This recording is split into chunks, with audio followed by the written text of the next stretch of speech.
Pause it? No, go ahead. It'll do it itself. Remove it. This thing's slow. I don't like Rumble.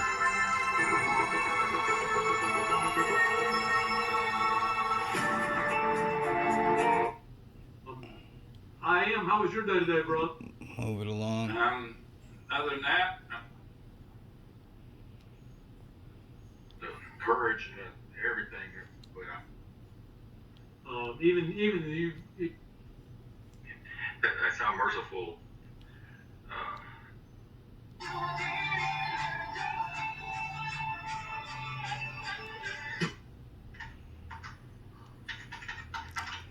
Trying to get. Oh, this one You're here. exactly right. This is it right here.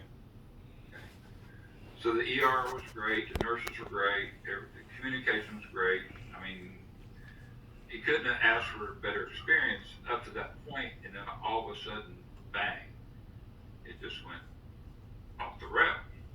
So now we're putting them on blast, right? Because we get this today from David Martin. David Martin, yeah.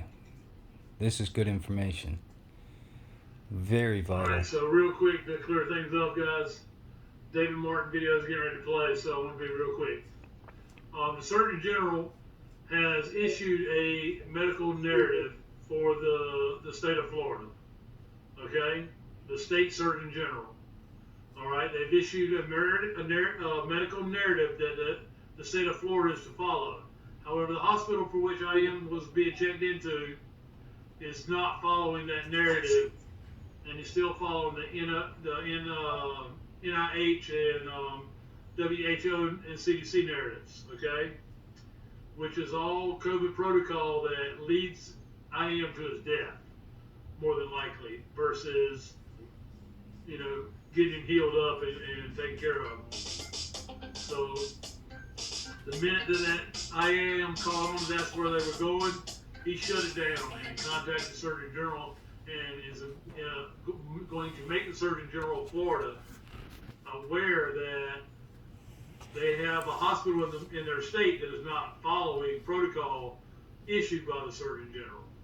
Okay? Okay, Mike, get on with it. It's also going to make Nuremberg 2.0, and I don't want to go any further than this, Nuremberg 2.0 aware of all this as well. I am. Keep going, buddy. Play your video. David Martin. Yeah. So, yeah. You're exactly right, Mike. This is there's a two-headed way to look at this, okay? We don't want to stop them from doing the work because, I mean, the emergency room did a good job and everything. It was up to the admission or the protocol, and it shouldn't be. Once you announce that you have rights, constitutional rights, Nuremberg Code, Geneva Convention, they have to stop, okay? But they didn't stop. They come at me with a swab, okay? And when I saw the lady pulled up the wrapper in her hand, it was a positive swab. I knew right then things were going to turn south, and I tried to be nice, but when that happened, it was over. And then when the doc said she wasn't going to lose her medical license over me, I was like, you might lose more than that. So I'm playing this David Martin video to show you why I'm talking about. Might be hanging those people too. Section 50.23 and 24. It is illegal to make anybody participate in an experimental program using coercion. That is, in fact, how in U.S. law, we actually embrace in U.S. law the Nuremberg Code. So coercion is illegal, and we need to call it coercion. We don't want to call it leverage. We don't want to call it pressure. We want to call it the illegal act that it is. It's coercion. And that becomes important because under 18 U.S. Code, section 2331, and then subsection 802, inside of the definition of domestic terrorism is any time a U.S. citizen or a government in the U.S. is forced to do something that it would not otherwise do. That's also not only coercion, but domestic terrorism. Now, this conversation and every other conversation, I encourage people to, in fact, take those two laws, and when they are met with somebody telling them they're supposed to get the shot, actually ask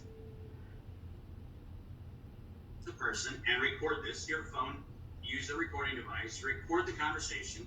Are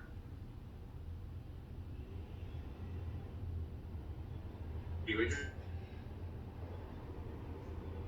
interested in doing a civil violation of the law? And if they say yes, they're cool with that, then say, are you willing to violate 18 U.S. Code Section 2331, which says that it is illegal to coerce a population, and that is a felony, and the felony has a 99-year prison term with it. Hallelujah. And so here's the problem. We need to arm ourselves as a big community to not only do what we've done, and by the way, kudos to everyone who has done the resistance up until now, but now we have to arm ourselves with the very weapons they're using and throw them back. I always say the metaphor for me is if somebody throws a hand grenade at you, pick it up, pull the pin out, throw it back. They've given you the hand grenade, use it. What we need to be doing is we need to be informing ourselves, and most recently, Patrick, and this will be a punchline I get to at the end, but I just put all of the felony statutes and all of the felony evidence into a single document that everybody can use, everybody can reference, and just go to your employer, to your local grocery store, to your local theater, to your local school board, whatever it is, just say, hey, which one of these felonies do you want to be implicated in? Because all of them carry 99-year prison terms and up to $100 million fine. So, and that's $100 million fine for an institution. So it's actually a big deterrent.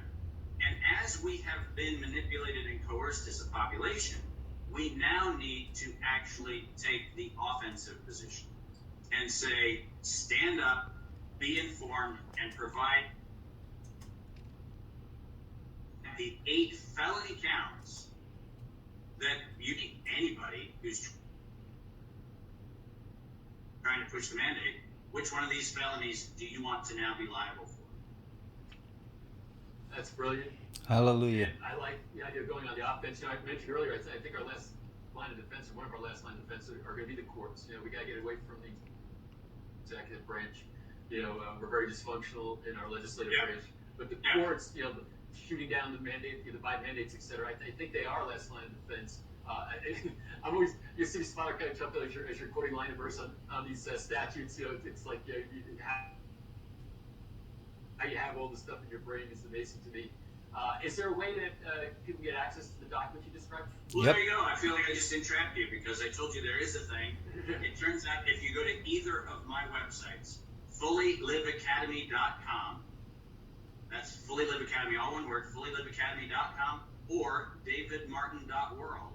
If you go to either of those two and click on the Attorney General link, what you'll get is actually the criminal indictment template,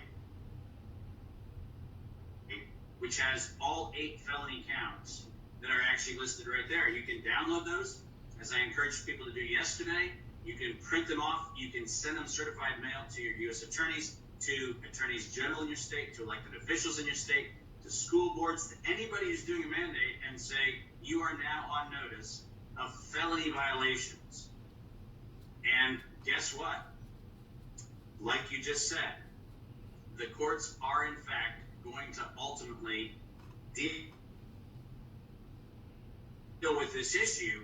And if you have gathered evidence that have been foisted upon you, you will actually be part of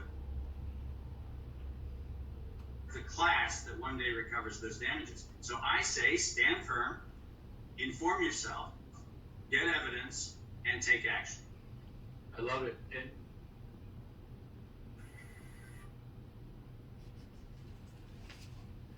All right. Yep, I guess So that one's over. that's what I'm doing, right?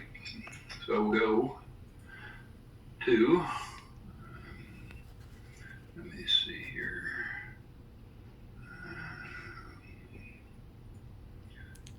I think I am needs a double shot of Let's see, espresso. on, Oh, he isn't well right now. Either. I know, I'm only kidding.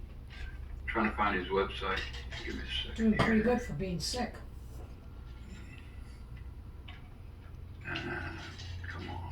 Sheriff's Office, David Martin. Yeah, that's about enough for this video. It's over 10 minutes. Okay, do There it another is. one. Okay. All right, if you go